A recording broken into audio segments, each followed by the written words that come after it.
la descente dans les installations souterraines du laboratoire, on s'est équipé à la lampisterie.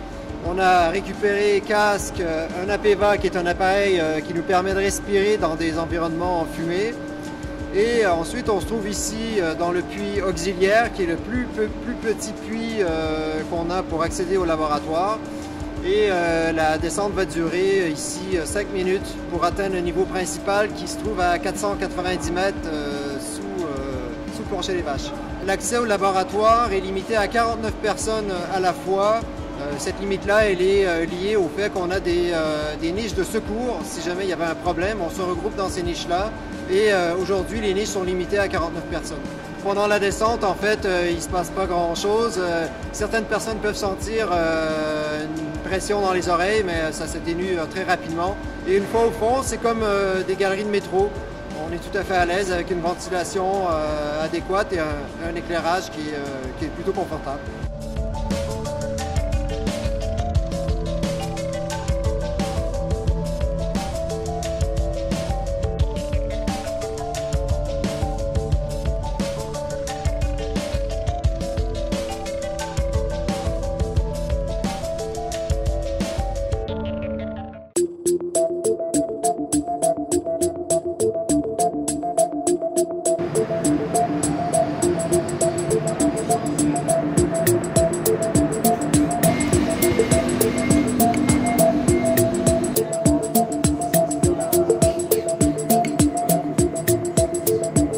Actuellement, on se trouve au niveau principal du laboratoire souterrain, à 490 mètres de profondeur. Alors aujourd'hui, on a un peu plus de 1,6 km de galeries dans le laboratoire souterrain.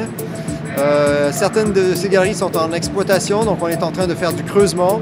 Et lorsqu'on fait du creusement, il y a des engins qui vont venir récupérer ce qu'on appelle le marin, qui est la roche excavée, qui elle va devoir être sortie par le puits principal.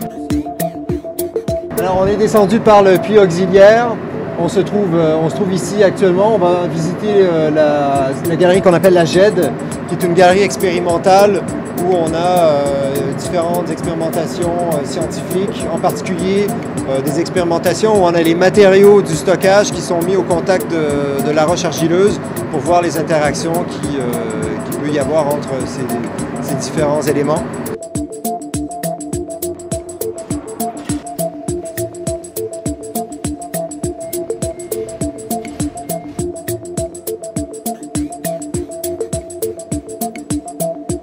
Mène des expérimentations. Il y a une trentaine d'expérimentations qui sont en cours aujourd'hui, qui ont pour vocation soit des études de recherche et développement, où on essaye de comprendre sur le long terme les caractéristiques de cette roche et les interfaces avec les matériaux qu'on peut rencontrer dans le stockage, donc tels des aciers, des bétons ou encore du verre.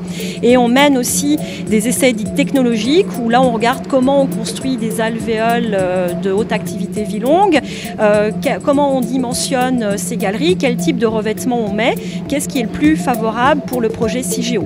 Donc on acquiert des données qui arrivent en données d'entrée pour les études de sûreté d'un côté et de l'autre pour la conception du projet et d'optimiser la dimension des galeries, les épaisseurs de revêtement.